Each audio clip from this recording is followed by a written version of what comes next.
নীরব রাস্তা তুমুল চিৎকারে সরব হলো। আশেপাশের মানুষগুলো আকস্মিক ঘটনায় হতভম্ব কাটিয়ে ছুটে আসলো মেয়েগুলোর কাছে। বাহারও থমকে দাঁড়ানো নিশ্চল পাগুলো কোনো মতো টেনে নিয়ে এসে দাঁড়ালো মাটিতে লুটিয়ে পড়া চেরির পানে। ছোট্ট মেয়েটা কেমন করে যন্ত্রণায় হামাগুড়ি দিচ্ছে।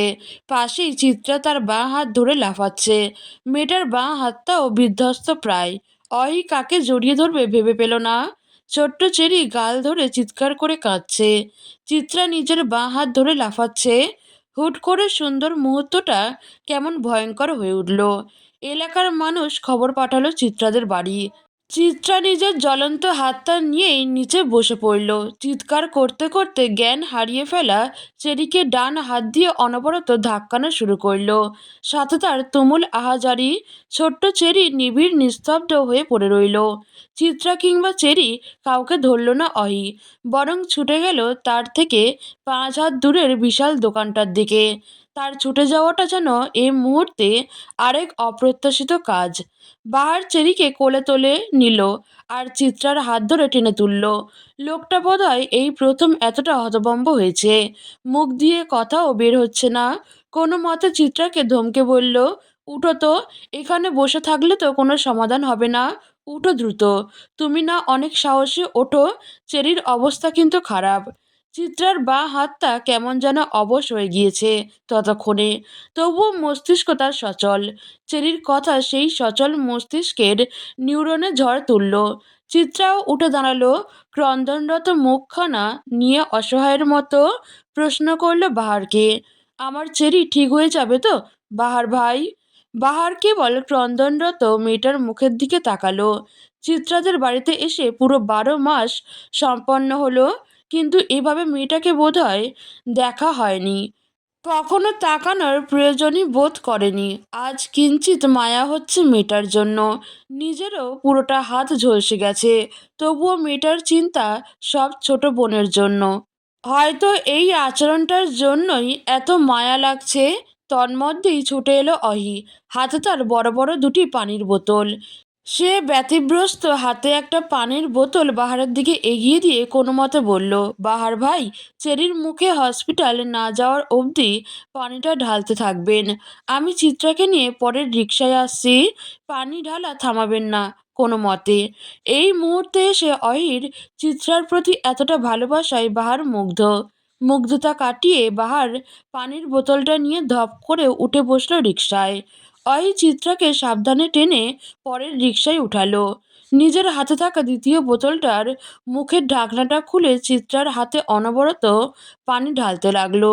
দুটো রিকশায় গন্তব্য ধরল হসপিটালের। অহি চিত্রার হাতে পানি ঢালছে আর সান্ত্বনার স্বরে বলছে, কিচ্ছু হবে না তোর, ভয় পাচ্ছিস না তো? এই যে অহি আপা, আছি তো তোর সাথে, কোনো ভয় নেই তোর। আহ্লাদার যন্ত্রণায় চিত্রার কান্নারা আরো শব্দ তুলল। অহি কেবল ব্যথাতুর চোখে ছলছল তাকিয়ে রইল। বনগুলো যে তার প্রাণ। এভাবে সুন্দর ফুলগুলোর মূর্ছে যাওয়াটা যে সে মানতে পারছে না। হসপিটালের করিডোরে কত মানুষের আনাগোনা। সরকারি হসপিটালে তুলনামূলকভাবে ভিড়টা একটু বেশি থাকে। হইচই ভিড়ে পরিপূর্ণ করিডোরে একটা আতঙ্কিত পরিবার দাঁড়িয়ে আছে। বুকের ভিতর তাদের ঝড়ের তীব্রতার হাহাকার করে উঠছে। এক একটা মানুষ যেন পাথর হওয়ার উপক্রম। চেরির মা কাঁদতে কাঁদতে দিশেহারা প্রায়। বড় চাচিও কাঁদছে। কেবল কাঁদছেন না চিত্রার মা, মুখ চোখ তার শক্ত, কঠিন। মা জাতির মুখ চোখ এতটা কঠিন সচরাচর হয় না, তবে এই ভদ্র মহিলার হয়েছে। বরাবরই সে একটু শক্ত প্রজাতির মানুষ। খুব সহজে সে নেতিয়ে যান না। নারীজাতি স্বভাবসুলভ, কোমল হয়, কিন্তু চিত্রার মা ঠিক উল্টো। সে বারবার ধমকে ধমকে ছোট জাকে চুপ থাকতে বলছেন। এমন করলে যে অসুস্থ হয়ে যাবে। তৃষান আর দিহানও কাঁদছে। বোনদের তারা খুব বেশি ভালোবাসে। তুহিন ছোট ভাইদের সান্ত্বনার স্থল হয়ে দাঁড়িয়ে আছে। ঔষধের জন্য সে তুমুল ছোটাছুটি হচ্ছে, সেটা করছে বাহার। চেরির বাবা প্রবাসী, তিনি বছরের 1-2বার ছুটিতে আসেন। উনাকে এখনও কিছু জানানো হয়নি। চিত্রার বাবা ডিউটিতে ছিলেন, তাকে জানানো হয়েছে সে আসছেন। আফজাল সওদাগর শহরের বাইরে গিয়েছিলেন ব্যবসায়িক কাজে। আর তুহিন যেহেতু সবাইকে ভরসা দিচ্ছে, তাই এই ঔষধের দায়িত্বটা পড়ল বাহারের কাঁধে। বাহার কোনোরূপ অবহেলা না করে তার কাজ চালিয়ে যাচ্ছে। চেরিকে আর চিত্রাকে আলাদা আলাদা থিয়েটারে নেওয়া হয়েছে। ওদের অবস্থা ভীষণ গুরুতর। তবে অহিকে শিফট করা হয়েছে একটা কেবিনে, কারণ ভয়ানক এই পানীয়ের কিঞ্চিত ছিটে অহির ডান হাতের কিছু কিছু জায়গায় পড়েছে। তখন বোনদের জন্য অনুভব ততটা না করলে হসপিটালে আসার পর জ্বলে যাচ্ছিল। অতঃপর তারও চিকিৎসা শুরু হলো। প্রায় ঘন্টাখানেক পেরুতেই ছুটে এলো নুরুল সওদাগর। চোখে মুখে লেপ্টে থাকা উৎকণ্ঠা, শরীরে জড়ানো আইনের পোশাক। এসেই প্রথম দফায় প্রশ্ন ছুড়ল, চেরি, অই কেমন আছে? ঠিক আছে ওরা? ঠিক এই মুহূর্তে প্রশ্নটা স্বাভাবিক হলেও বাহারের ভীষণভাবে কানে লাগলো। প্রশ্নটা কেমন যেন খচখচ শব্দ তুলল সন্দেহের ঝুড়িখানায়। ওদের খবর জানায়নি এখনো? বাবা চিত্রারও বাঁ হাতটার বেশ বাজে অবস্থা। বাবার প্রশ্নের উত্তরটা তুহিন বেশ বুদ্ধিমানের মতন দিল। বাবাকে যেন স্মরণ করিয়ে দিল চিত্রাও ভুক্তভোগী। নুরুল সওদাগর কিছুটা বিব্রত হলেন। অতঃপর প্রহর গুনলেন কিছু ভালো খবরের। বাড়ি থেকে চাঁদনির অনবরত ফোন আসছে।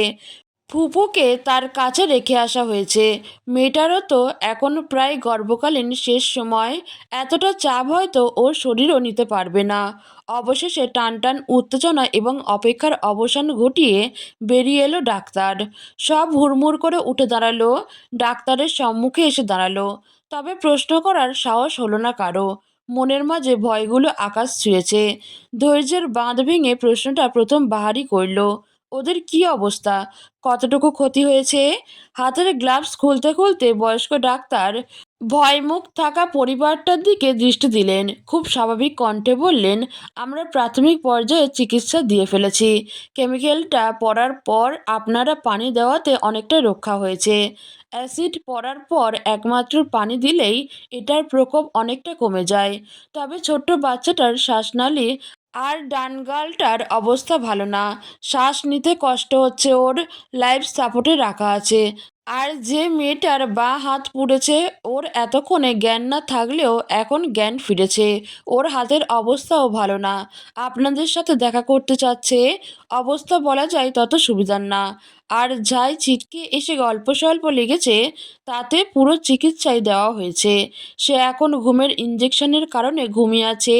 চেরির মায়ের হাউমাউ করে কান্না বাড়ল। প্রতিটি প্রাণ যেন এমন একটা খবরের আহত হলো। চেরি আর চিত্রাই ওই বাড়ির প্রাণ। তাদের অস্বাভাবিক এমন ঘটনায় সবারই প্রাণ ঝরে যাওয়ার উপক্রম। নুরুল সওদাগর ততক্ষণে তার পুলিশ টিমকে খবর জানিয়ে দিয়েছে। এমন একটা ঘটনা যেই করেছে তাকে বাঁচতে দেওয়া হবে না। চেরির মা কাঁদতে কাঁদতে যখন ক্লান্তপ্রায় মুনিয়া বেগম ছুটে গেলেন নিজের মেয়ের কাছে। ডাক্তার তো বলেছে মেয়েটার জ্ঞান ফিরেছে, কথা বলতে চাই। মেয়েটাকে অবশ্যই সাহস দিতে হবে। মুনিয়া বেগমের পিছে পিছে তুহিন, দিশান, তৃষান সবাই গেল। এমনকি এতক্ষণের কাঁদতে কাঁদতে ক্লান্ত হওয়া চেরির মা অবনী বেগমও গেলেন নিজের বড় জায়ের হাত ধরে। সওদাগর বাড়িটা এমনই। এখানে আমি তুমি বলে কিছু নেই। এখানে সবাই মিলে আমরা। নারী মহলে কথা কাটাকাটি কিঞ্চিত রেষারেষি থাকলেও বাড়ির বাচ্চাদের প্রতি সবাই সহনশীল, নমনীয়। এক রকমের ভালোবাসা প্রতিটা সন্তানের জন্য। চিত্রার অনবরত শ্বাস নেওয়ার ভঙ্গি বলে দিচ্ছে মেয়েটা কতটা অসহনীয় ব্যথায় কাতরাচ্ছে। মুনিয়া বেগম এসেই মেয়ের ডান হাতটা চেপে ধরলেন। এতক্ষণের শক্ত দৃঢ় মানবী মেয়ের অসহায়ত্ব দেখে ঝরঝর করে কেঁদে দিলেন। মুঠোয় রাখা মেয়ের হাতটা পরম স্নেহে কতক্ষণ আদর করে নিল। খুব যত্নে চুমু এঁকে দিল। চিত্রা কোনো রকমে উচ্চারণ করলো, আমার চেরি কেমন আছে আম্মু? অবনী বেগম এগিয়ে এলেন।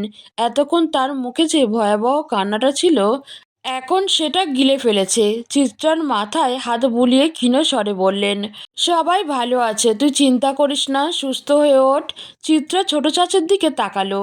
ঠোঁট ভেঙে তার কান্না এলো। ছোট চাচি যে খুব সাবধানে মিথ্যা কথা বলার প্রয়াস চালিয়েছে সেটা বুঝতে তার বাকি রইল না। তন্মধ্যেই চিত্রার কক্ষে হুড়মুড়িয়ে করে প্রবেশ করলো চিত্রার বাবা নুরুল সওদাগর। এসেই মেয়ের দিকে তাকিয়ে কর্কশ কণ্ঠে জিজ্ঞেস করলেন, তোমার কলেজের সামনে নাকি কোনো বখাটে ছেলের সাথে আজ ঝামেলা করেছো? এটা কি সত্যি? এমন ভয়াবহ সময়ে এই প্রশ্নটা যেন নিহাতি বেমানান মনে হলো। চিত্রা কেবল ফ্যাল করে তার বাবার দিকে তাকিয়ে রইল। এই মুহূর্তটাতে বোধহয় সে বাবার স্নেহ ছাড়া কিছুই প্রত্যাশা করেনি। নুরুল সওদাগর স্থান কাল পাত্র ভুলে চেঁচিয়ে উঠল, ধমকে বলল, তুমি নিজেই যেচে বিপদ ডেকেছ। তোমার সাথে ভুক্তভোগী ওই নিষ্পাপ দুটি মেয়েও। তোমাকে বারবার বলেছি সাবধান হওনি। সব জায়গায় দেখিয়ে গেছো নিজের দস্যিপনা। খুব সম্ভবত আজ সকালে যে ছেলের সাথে ঝামেলা করেছো সেই এই কাজটা করেছে। নিজে যেচে বিপদ এনেছো, এবার ভুগতে থাকো। আমার তো আফসোস হচ্ছে ওই মেয়ে দুটির জন্য। পুড়লে তুমি একাই পুড়তে, ওদের তো দোষ ছিল না। কক্ষে অবস্থানরত প্রতিটা মানুষ অবাক হয়ে নুরুল সওদাগরকে দেখে গেল।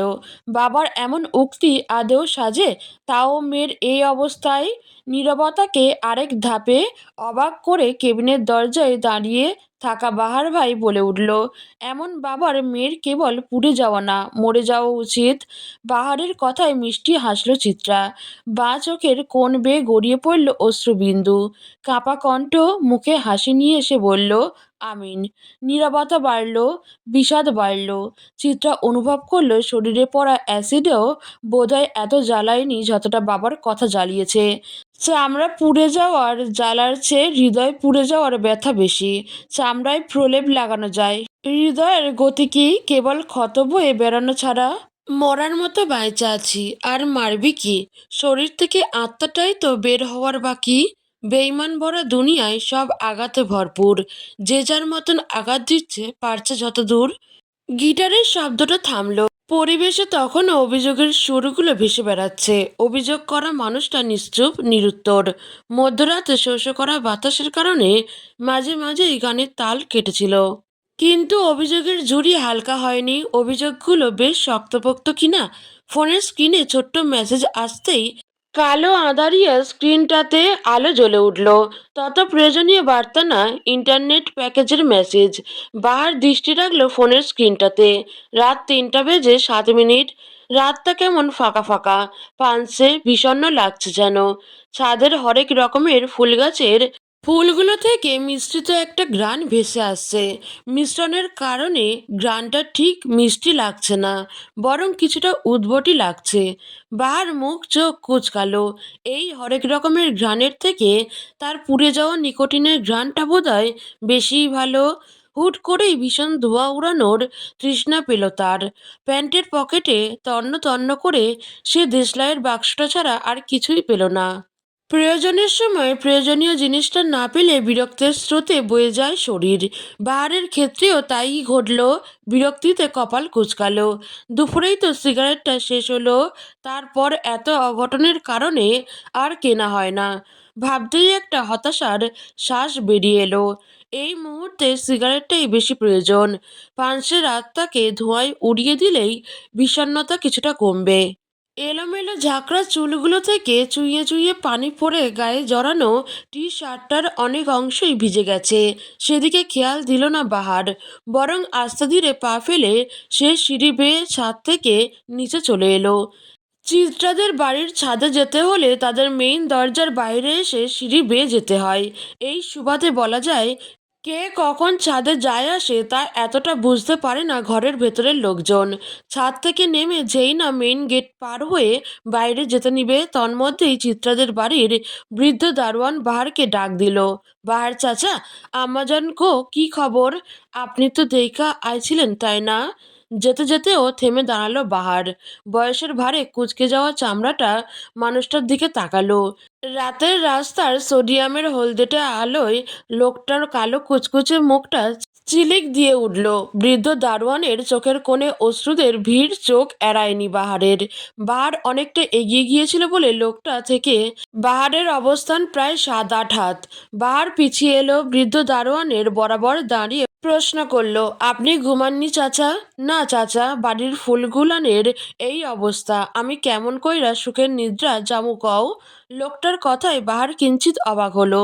বাড়ির সামান্য দেহরক্ষী অবধি মেয়েগুলোর চিন্তায় ঘুমায়নি, অথচ সে দিব্যি এসে 1 ঘন্টা ঘুমিয়ে নিল। অদ্ভুত। কইলা না তো চাচা, আমারা ভালো আছে। বাহার মুখ ছোট করল, বিরস মুখে উত্তর দিল, না চাচা, তত ভালো নাই।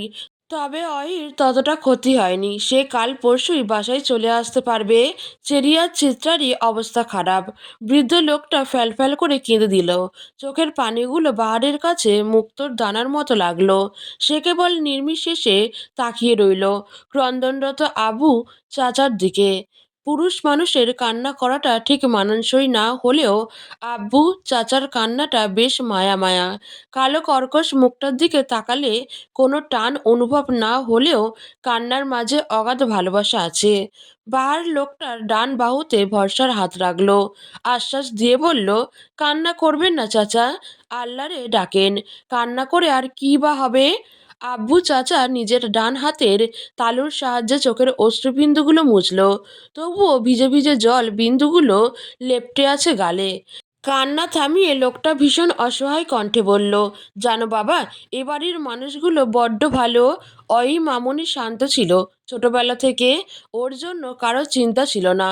কিন্তু চিত্রা মামুনি ছিল অনেক দুষ্টু। একটু চোখের পলক পড়তেই মেয়েটা গেটের বাইরে চলে যেত। অনেক নাকানি চুবানি খাওয়ালেও দিন শেষে মেয়েটা কত যত্নশীল ছিল। আর চেরি মামুনেরে তুমি দেখলাই, ওগো এত বিপদ হইব ভাবি নাই। সবই পাপের ফল বুঝলা, বাপ মায়ের পাপ সন্তানরে ধরে। শেষের কথাটুকু বাহারের মনে দারুণ সন্দেহ জাগলো, কিন্তু সে প্রকাশ করল না, কারণ সে এতটুকু জানে আব্বু চাচা অনেক বিশ্বস্ত লোক। যে বাড়ির নুন খায় সে বাড়ির খারাপ চাইবে না। হয়তো এখন অতি আবেগে কথাটা বের হয়ে গেছে, না হয় এটাও বের হতো না। মনুষ্য জাত এমনই, এদের আবেগের স্রোত এত বেশি যে আবেগের বশে এদের বিবেকের মাঝে মাঝে কার্যক্ষমতা লোপ পায়। বাহার আব্বু চাচাকে ঘরে পাঠিয়ে নিস্তব্ধ রাস্তায় পা বাড়ালো। ঘুমিয়ে আছে রাতের শহর, তাই তো এত নিশ্চুপ। চিত্রাদের রাজধানীর নামকরা প্রাইভেট হসপিটালে ট্রান্সফার করা হয় নুরুল সওদাগরের হম্বিতম্বিতে। কোনো মতেই সেই সরকারি হসপিটালে মেয়েদের রাখবেন না। ভালো চিকিৎসা পেতে হলে তার মতে প্রাইভেট হসপিটালের বিকল্প নেই। বাহারের তখন এসব জিনিসগুলো একটু বেশি বেশি মনে হয়েছিল। যে বাবার মেয়ের বাঁচা মরা নিয়ে ভাবনা নেই, তার হসপিটালের পরিবেশ নিয়ে ভাবনাটা নেহাতই হাস্যকর মনে হলো। এমন গা জ্বালানো আধিক্যতা বাহারের ঠিক সহ্য হয়নি, তাই সে রাত 11টার দিকেই চলে এসেছে। বাড়িতে আপাতত চাঁদনি, ফুপু, ফুপুর ছেলে অনয় আর চাঁদনির স্বামী ছাড়া কেউ নেই। সবাই হসপিটালে। চিত্রার বড় চাচাও চলে এসেছে।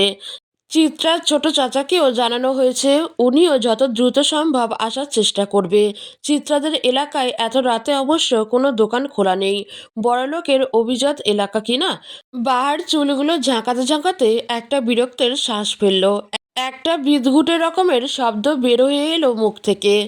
পায়ের সামনে পড়ে থাকা খোলা বোতলটাকে ডান পায়ে লাথি দিয়ে তাচ্ছিল্য করে বলল, সালা, বড়লোক হলেই ঝামেলা। সামান্য সিগারেট খেতে কিনা 7 সমুদ্র 13 নদী পাড়ি দিতে হচ্ছে।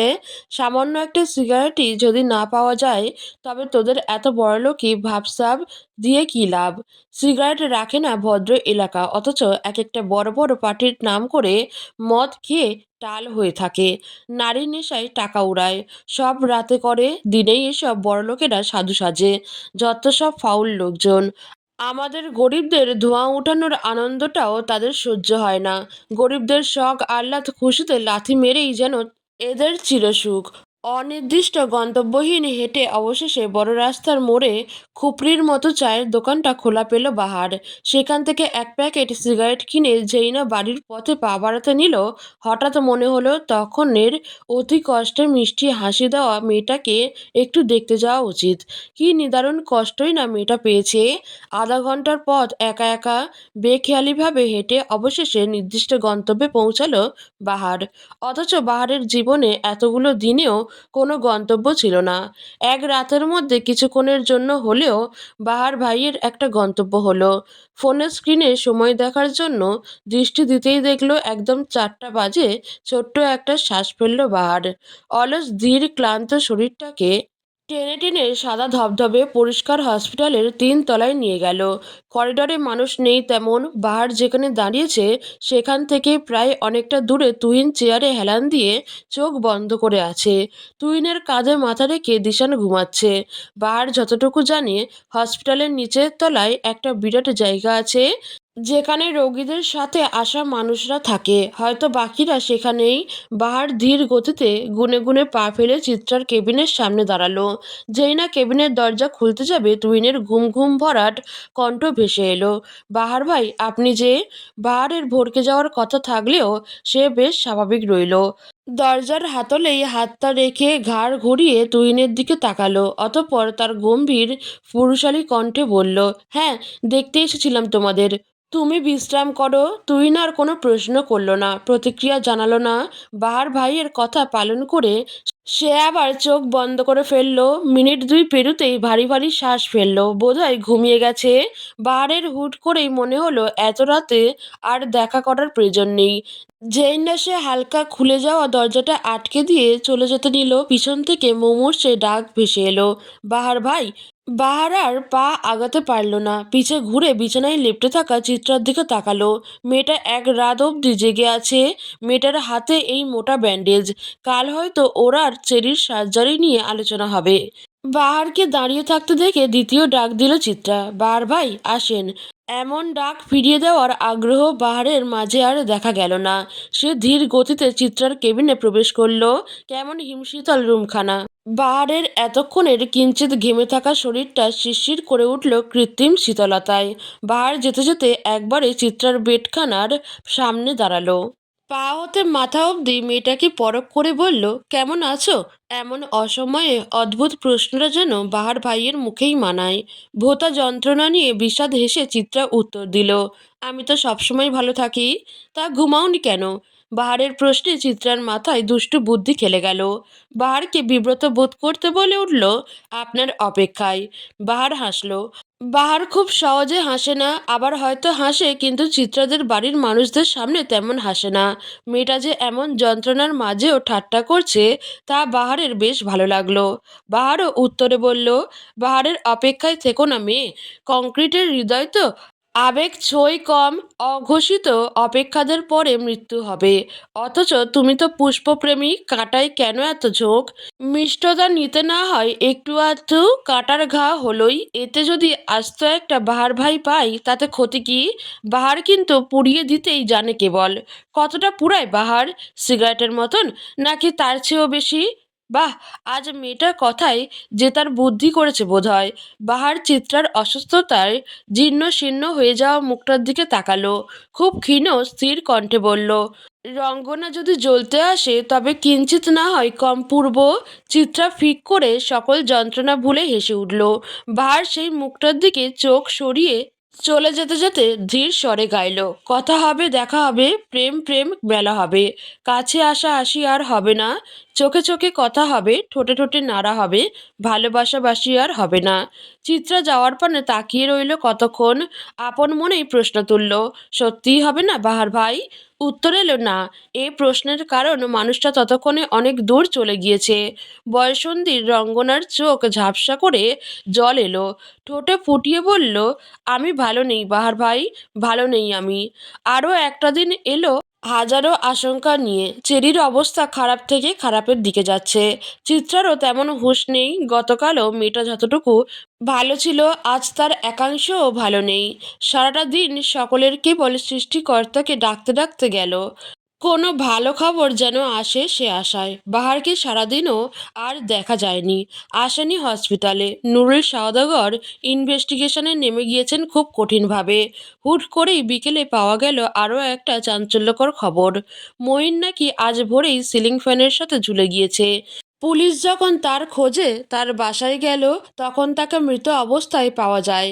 নুরুল সওদাগরের সন্দেহের খাতায় ছিল কলেজের বখাটে ছেলেটা এবং মঈন। বখাটে ছেলেটা নাকি চিত্রার এমন ঘটনা শোনার পরই উধাও হয়ে গিয়েছে, আর মঈন তো মৃতই। খুব সহজ সরল কেসটা হুট করেই জটিল হয়ে গেল। মঈনের মৃত্যুটা খুন নাকি আত্মহত্যা তা নিয়ে সাড়া পড়ে গেল। সব গুছিয়ে থাকা জিনিস যেন হুট করেই এলোমেলো হয়ে গেল।